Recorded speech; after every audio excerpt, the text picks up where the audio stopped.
Okay, Eamon, well, thanks a million for talking to us. We just have a couple of quick questions for you on this weekend's Premier League Yep. and next week. So, just to start off with, is it time for Mancini to throw off the shackles and play a team to win a big game rather than a team to lose? Yeah, I think Mancini is like Trapattoni in that he's an Italian. He approaches the game with an Italian mentality, which is, first of all, principle number one, don't concede a goal. And he's never going to change in that respect. But he has a lot of very good attacking players. I don't think he's going to survive at Manchester City in the long run.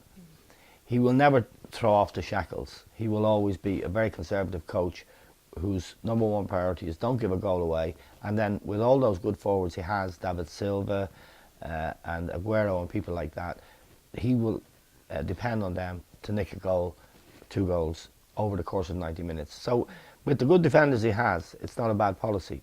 The problem Mancini has is that not only is he very negative as a coach, he's a bad manager of players, and a lot of players have fallen out with him. And this week we saw Adam Johnson hauled off after 38 minutes, and obviously baffled, disgruntled and angry. Everyone knows about the Carlos Tevez situation, which he hasn't managed very well. And there are other players as well who are unhappy there. Craig Bellamy left, very good player. Adebayor, he couldn't manage him either. So he has major problems. But the pluses for Mancini is they're the wealthiest club in the world. They can buy any player in the world, and they pay the highest wages in the world. So he's got a huge advantage. So to say, to answer the question, is it time for him to throw off the shackles? He's a very conservative coach. He won't do that. What he will depend on is keeping clean sheets, which he'll be able to do against the average teams in the Premier League. But when it comes to the big games against Manchester United, against Chelsea, and he's got a big game this weekend, then he has to reconsider his policy, because you're not going to keep those good teams, players like Wayne Rooney and Torres, from scoring. So you're going to have to, at some point in the match, go on the offensive. And that's where he has a problem, in my view. So, would you start Mario Balotelli? No, I don't like Balotelli. He's a bad professional. He cost 25 million, which was far too much.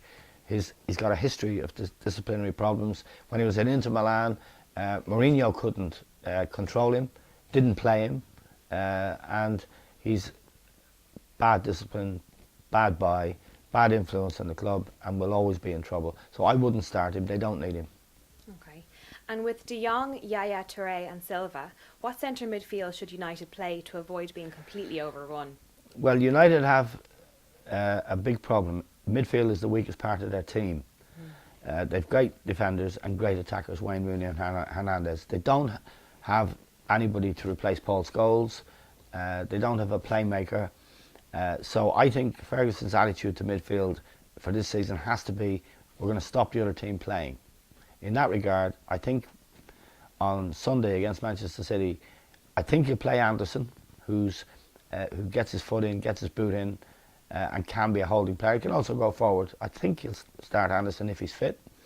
I think he'll play Fletcher, who again is a ball winner, a worker, a workhorse really. Now, where's he going to go for creativity? That's difficult for United, and he's a big call to make. I think he'll play. I might play start Ryan Giggs. Giggs is 38, and I don't think he'll hack it. So I think not much will happen in midfield. I think United will play Rooney and Hernandez up front, and I think United's game plan will be to keep it neutral in midfield and get the ball wide to Ashley Young, who is is playing really well. He's been a great buy and is very dangerous. And I think Rooney will drop back into midfield and let Hernandez up front on his own. That will be the tendency. So I would suspect Fletcher and Anderson will start in midfield. Okay, and Ferguson now has the chance to play his first choice back four. Who would you choose?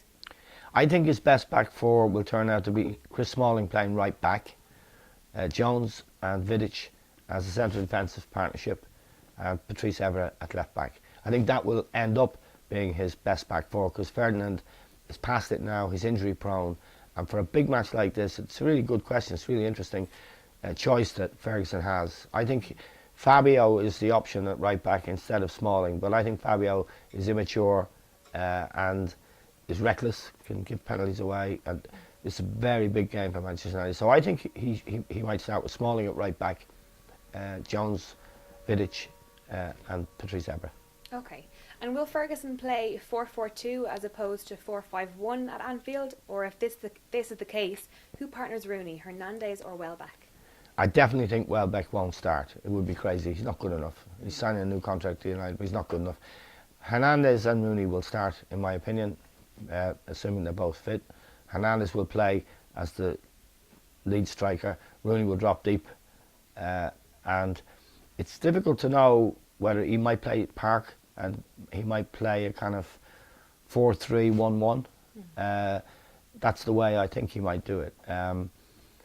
But Ferguson, like if you were talking before the Liverpool match, no one could have guessed what team he'd pick for that. So I would think it will be Hernandez and Rooney for sure, and Ashley Young, of course, and they're big, all match winners, and I think that's where United will have the edge actually. Okay. And how impressed have you been by Chelsea?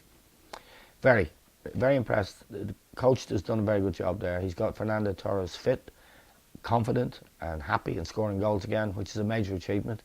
I think he set the team up in such a way that it suits Fernandes. The ball's delivered earlier than it used to be. They were predictable and rather pedestrian, Chelsea, under Ancelotti, and for years in fact. But now they play at a much higher tempo. They have Sturridge, who's come in the side, is a young player, very good player. They're brighter, they're sharper. They need, I'd say, two high quality players. They need a really top class midfield player, and possibly someone wide on the left, because I don't like Malouda. But Chelsea, he's done a good job and they're interesting, and they'll be, I wouldn't rule them out of contending for the championship. Yes, you think they're going to be genuine Premier League contenders? I do, yeah. I think this guy is very interesting as a coach. He hasn't spent a lot of money yet. He's bought Morales, which was a good buy, I think, a good creative footballer. But when he gets the money to add to what he's done already, I think he's done a really good job already. He's rejuvenated the squad. There's an energy about them that wasn't there last year, and I think they're a team to watch. Oh. And what about Liverpool? Does being out of Europe give them an advantage over the others? For the top four place, yes, it definitely does. Not being in the Europa League is a big help. I think it's a distraction. I think your players are travelling, they get tired. There's, it means you put a greater strain on your squad, and I think Liverpool have a big advantage not being compared to Spurs, who are in the Europa League. You've got a week. Your players are rested. You're less likely to pick up injuries. There's no travel hassle and all that stuff. So I think it gives Liverpool a real edge over Spurs, who may well be the other team contending for a top four spot. It's essential Liverpool get back in the Champions League. I think they've a very good chance of doing that. So the answer to that question is an emphatic yes. And Wolves play Swansea tomorrow, having lost 5 in a row. Is it a must-win now for Mick McCarthy's men? Yes, it is, because Swansea will also be down there, and are down there, or will be, struggling for survival. And if you beat one of your rivals for survival, it's worth 6 points, as they say. It's an axiom, but it's true that if you win a game against close rivals, it's worth 6 points. I think Wolves will win tomorrow. They're one of my tips actually, but I think they have to win that game. Yeah. And on that note, what would your 3 biggest bankers be over the next coming days for the fixture? My 3 banker bets for the weekend are Manchester United to beat Manchester City at even money. I think that's an extremely good bet. Yeah. I think Aston Villa and West Brom will be a draw. It's a Midlands derby. I think back to draw around 9-4. It's very, very good value.